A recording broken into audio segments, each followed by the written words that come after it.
What is your problem? Why can't you just move along? When I set out to cover the Shelton Police Department's use of force simulation training session, I never thought I would become the student rather than the observer. That was until Shelton Police Chief Darren Moody invited me to participate in the training along with his entire force. It was the second annual training session for his officers with Rick Oberlander, a simulation training instructor with Cubic Simulation Systems on the prison training system. For one thing, I had not used a firearm for decades and never faced an unknown entity wanting to shoot and kill me.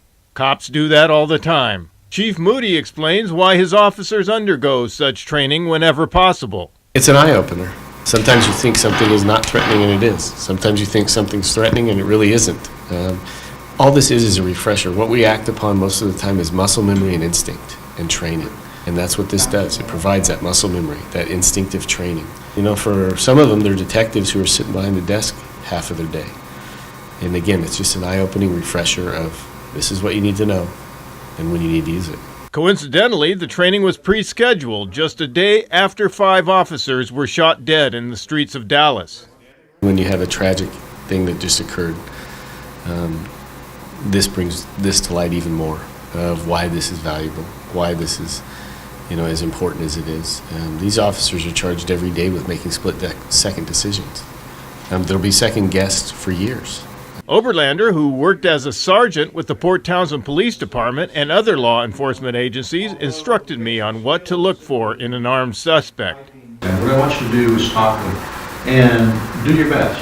You do a lot of talking. Is he going to come up on the screen? Yeah. Oh, and you're going to talk to them. Right. And what's going to happen is I'm going to either have them respond or not to you. So voice would include tell them who you are, what you want them to do, and how you want them to do it. Unfortunately, that is easier said than done with an armed suspect behaving belligerently or erratically. Oberlander talked about the steps he takes an officer through in the training. Then there's going to be one where there's going to be a decision whether the application of, in this case, deadly force may be needed, how to do that effectively, how to be able to handle their safety and the safety of the public, getting into it and then back out of the situation, and whether they make the right decision if it's needed or not in a use of force issue.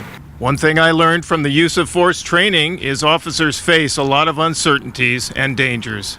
I'm Jeff Chu for iFIBER 1 News.